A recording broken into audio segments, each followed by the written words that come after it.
በሳምንቱ ወደ ገጠር አቀናው። ከአጎቴ ጋር ቁጭ ብለን ጠላ እየጠጣን አይሳተ ነው እንደ ቀልድ 7 ዓመት ሆነ እኮ ወደዚህ ከመጣ ጊዜው እኮ እንዳሞራ ክንፍ አውጥቶ ነው የሚበረው። አዎ አጎቴ እንደ ቀልድ ረጅም ዓመት ሆነኝ በጣም አልኩት። ወደ ቦርሳው እየጠቆመ ደሞ ምንድነው ተሸከም የመጣው በል። የቦርሳውን ዚፕ እየከፈቱ የመብራት ችግርን እስከ ወዲያኛው የምትሸኝበት ዕቃ መጣልሃለሁ አላልኩም ነበር? እሱ ነው። ጄኔሬተር ነው እንዴ አንተ አለኝ። ጄኔሬተር አይደለም ግን ጄኔሬተርን ተክቶ የሚሰራ የጂ ፓወር ምርት ነው። ምን ፓወር አልከኝ?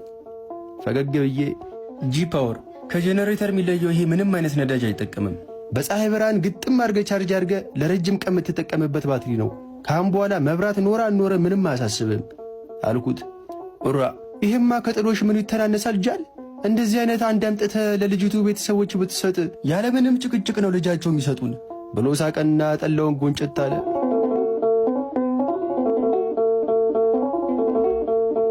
በሌላ ቀን ዛፍ ስር ቁጭ ብለን እያወራን ነው።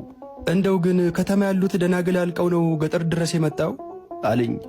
ምን እባክህ ከተማ እኮ ድንግልና የልደት ስጦታ ከሆነ ቆይቷል።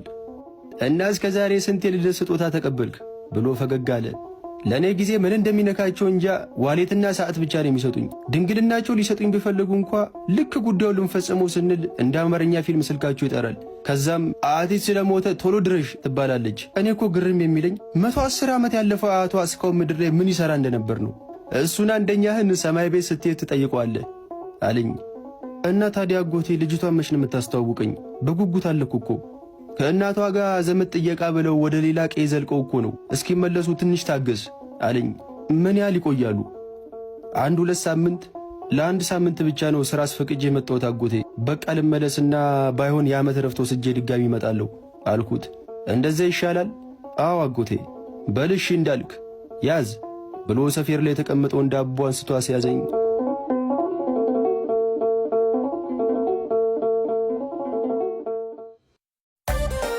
አዲስ አበባ በገባው በሁለተኛው ቀን አጎቴ ደወለ። አነሳሁትና ሄሎ አጎቴ፣ ድምፁን ከፍ አድርጎ የምስራች አለኝ።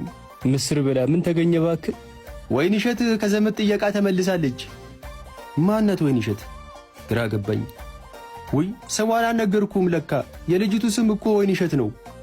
እንዴ እንዴት እንዲህ በፍጥነት ተመለሰች? 2 ሳምንት ትቆያለች ብለኛል ነበር እንዴ?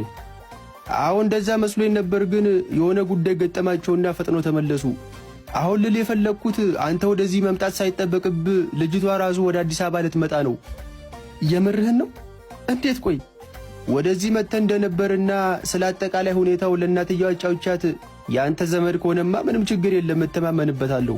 አሁን ክረምት ስለሆነ አዲስ አበባ ሄዳ በዛው ሀገር ትይ ብለዋል አለኝ። ደስ አለኝ።